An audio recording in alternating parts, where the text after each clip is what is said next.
रीट मुख्य परीक्षा जो थर्ड ग्रेड है ये जनवरी माह में प्रस्तावित है और जनवरी माह में यथासंभव पर ये परीक्षा होगी। आप ये मत सोचना कि एग्ज़ाम तिथि आगे जा सकती है, जो यथा समय है वहाँ पर ही परीक्षा होगी।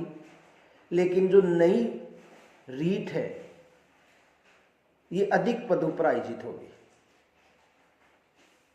2028 में विधानसभा के चुनाव हैं, उससे पहले एक बड़ी जो तृतीय श्रेणी शिक्षक भर्ती है ये आयोजित होगी।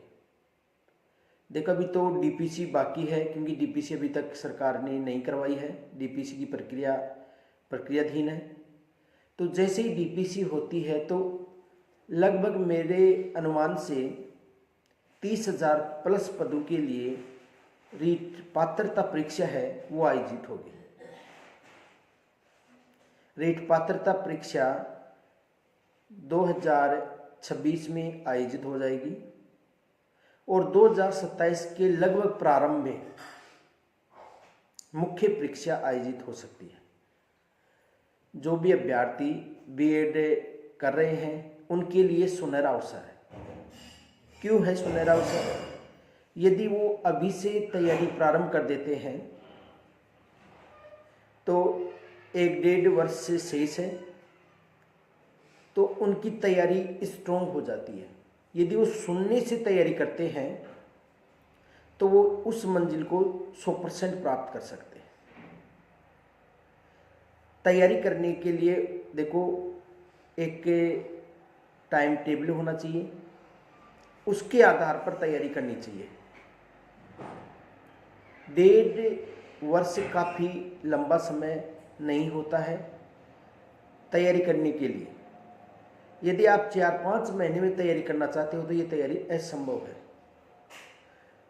तो आगे यानी कि रीट पात्रता और उसके बाद जो मेन एग्ज़ाम है, यदि आप उससे अभी से उसका एक टाइम टेबल बनाकर उसका एक लक्ष्य निर्धारित करके आप तैयारी करते हो तो आपको सफलता मिलती है। और ये सुनहरा अवसर जो बीएड कर रहे हैं उन बच्चों के लिए सबसे महत्वपूर्ण माना जाता है।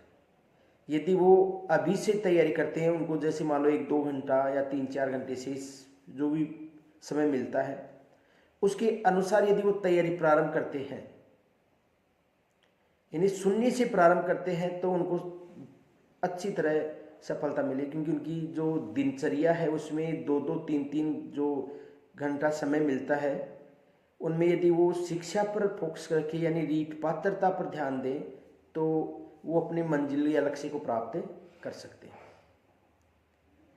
ये जो भर्ती है ये इसमें अल्प है, क्योंकि 2028 में चुनाव है और चुनावों से पहले मेरा अनुमान है कि एक बड़ी तृतीय श्रेणी शिक्षक भर्ती परीक्षा आयोजित होगी। और उसके लिए यदि लक्ष्य बनाकर आप अभी से तैयारी करते हो तो आपकी सफलता भी सुनिश्चित रहेगी। देखो पात्रता के बाद में यदि आप तैयारी करते हो तो सभी बच्चे तैयारी करते हैं, पहले से जो तैयारी करता है उसकी तैयारी सबसे मजबूत तैयारी होती है। देखो आपने देखा होगा 2 तरह से बरसात होती है। एक बरसात होती है वो अचानक मूसलाधार होती है और उसका जो जल है वो धरातल धरती पर गिरने के बाद में नदियों के माध्यम से समुद्र में चला जाता है। और एक बरसात होती है जो धीरे धीरे बूंदों के रूप में होती है और उसका जल है वो धरातल यानी पृथ्वी में धीरे धीरे समा जाता है। वैसे ही आपकी तैयारी है। यदि आप धीरे धीरे तैयारी करोगे, यानी हमेशा के एक लक्ष्य एक आपको कठिन निर्णय लेना होगा कि मुझे 3 या 4 घंटा डेली पढ़ना है तो पढ़ना है, तो ज्ञान धीरे धीरे जैसे जो धीरे धीरे वर्षा होती है वैसे वैसे आपके जो मस्तिष्क है उसमें संग्रहित हो जाएगा। और यदि आप एग्जाम के पास तैयारी करते हो, चाहे आप 18 घंटा पढ़ो चाहे 20 घंटा, आपकी तैयारी अच्छी नहीं होगी। तो दोस्तों जो भी बीएड कर रहे हैं और जो बीएड कर चुके हैं या जो थर्ड ग्रेड में अपना ये निर्णय कर रखा है कि मुझे तृतीय श्रेणी शिक्षक भर्ती में क्वालिफाई करना है, तो अभी समय है, तैयारी में लग जाओ। अच्छी भर्ती आएगी चुनाव से पहले, क्योंकि 2028 में चुनाव है, उससे पहले एक बड़ी भर्ती होगी। आप तैयारी करते हो तो आपको सफलता जरूर मिलेगी। धन्यवाद। राम राम सा।